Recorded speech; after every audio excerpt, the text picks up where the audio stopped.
আমার স্নেহ আপনাদের উপর বর্ষিত হোক। কি কারণে আপনারা সকলে আমার কাছে উপস্থিত হয়েছেন? মুনিবর, আপনি যখন থেকে নাট্যশাস্ত্র রচনা করেছেন তখন থেকে আমাদের সকলের মনে প্রশ্ন জেগেছে। আমরা সেই প্রশ্নের উত্তর খুঁজতেই আপনার কাছে এসেছি। প্রশ্ন? হ্যাঁ মহর্ষি, প্রশ্ন। কি প্রশ্ন? হে মহর্ষি, আপনার দ্বিধা করবেন না। মহর্ষি, এই নাট্যশাস্ত্রের উৎপত্তি কিভাবে হলো? আর এর প্রকৃত উদ্দেশ্যই বা কি, সেটা আমাদের বড় জানতে ইচ্ছে করছে। বেশ, তবে শুনুন, নাটক কেবলমাত্র বিনোদনের জন্য নয়, এটি হলো আসলে জীবনের প্রতিফলন।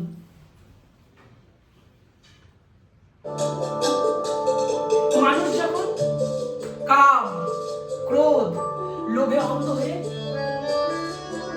নীতি, ধর্ম, আদর্শ সবকিছু ভুলে গিয়ে অসততার দিকে ধাবিত হয়, তখন ঠিক স্বর্গের দেবগণ প্রজাপতি ব্রহ্মার কাছে গিয়ে বলেন, হে প্রভু ব্রহ্মা, প্রজাপতি ব্রহ্মা, এমন কিছু একটা সৃষ্টি করুন যাতে এই সকল সাধারণ মানুষ দেখতে ও শুনতে পারে এবং তাদের স্বপ্নে ফিরিয়ে আনতে পারে। এমনই এক নতুন বেদ। মনিবর, আমাদের আদি চতুর্বেদ তো জ্ঞানের ভান্ডার, সেখানে তো জগতের বিভিন্ন রহস্য লুকিয়ে আছে। তাহলে এক নতুন বেদের প্রয়োজন হলো কেন? প্রয়োজন হলো এই কারণে যাতে সকল সাধারণ মানুষের কাছে সহজবোধ্য হয়। সকল সাধারণ মানুষের কাছে নীতি, ধর্ম, জ্ঞানের পথ পৌঁছে দেওয়ার জন্য প্রজাপতি ব্রহ্মা 4 বেদের নির্যাস থেকে তৈরি করলে এক নতুন বেদ, যার নাম নাট্যবেদ। 4 বেদের নির্যাস? হ্যাঁ। হে মুনিবর, যদি এ ব্যাপারে আমাদের সকলকে একটু বুঝিয়ে বলেন তাহলে বড়ই কৃতজ্ঞ হই। বলছি, শুনুন। ঋগ্বেদ থেকে পাঠ, সামবেদ থেকে সঙ্গীত, যজুর্বেদ থেকে অভিনয়, আর অথর্ববেদ থেকে রস। এই 4 বেদকে একত্রিত করে গঠিত হয়েছে নাট্যশাস্ত্র বা পঞ্চম বেদ। হে মহর্ষি, হ্যাঁ, এই তথ্য আমাদের জানা ছিল না। আমরা সকলে এই তথ্য জেনে বড়ই কৃত হলাম। মহর্ষি, আমাদের সকলের কাছে একটা প্রশ্ন আছে। কি প্রশ্ন?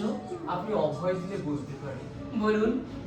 এই নাট্যশাস্ত্র কি কেবল দেবতাদের জন্যই সৃষ্টি হয়েছিল? না না, একদমই তা নয়। তাহলে নাট্যশাস্ত্র যখন বা বেদ নাটক সৃষ্টির পর দানবরা উত্তেজিত হয়ে প্রজাপতি ব্রহ্মার নিকট জিজ্ঞাসা করলেন, হে ব্রহ্মা, হে ব্রহ্মা, নাট্যশাস্ত্রকে কেবলমাত্র দেবতাদের জন্য তৈরি করেছে। আমরা কেন এই নাট্যকলা থেকে বঞ্চিত থাকবো? তখন প্রজাপতি ব্রহ্মা বললেন, উত্তেজিত হয়ো না বৎস। নাটক কোনো নির্দিষ্ট জাতি, নির্দিষ্ট গোষ্ঠী বা নির্দিষ্ট মানবের জন্য সৃষ্টি নয়। নাট্যবেদ বা নাট্যকলা দেবতা, দানব ও মানব সকলের মঙ্গলের জন্যই সৃষ্টি হয়েছে। সকলের মঙ্গলের জন্যই সৃষ্টি হয়েছে এই নাট্যশাস্ত্র।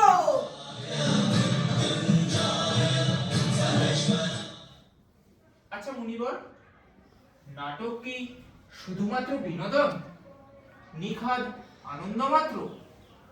না, নাটক শুধুমাত্র বিনোদন নয়, এ হলো সামাজিক দর্পণ। এই নাটক ক্লান্ত হৃদয়কে শান্ত করে, যন্ত্রণা দূর করে। এতে সকল প্রকার ধর্মের জ্ঞান, কর্ম, ধর্ম, শিল্পের সমাহার রয়েছে। এমন কোনো জ্ঞান নেই বা কর্ম নেই যা এই নাট্যে প্রয়োগ হয় না।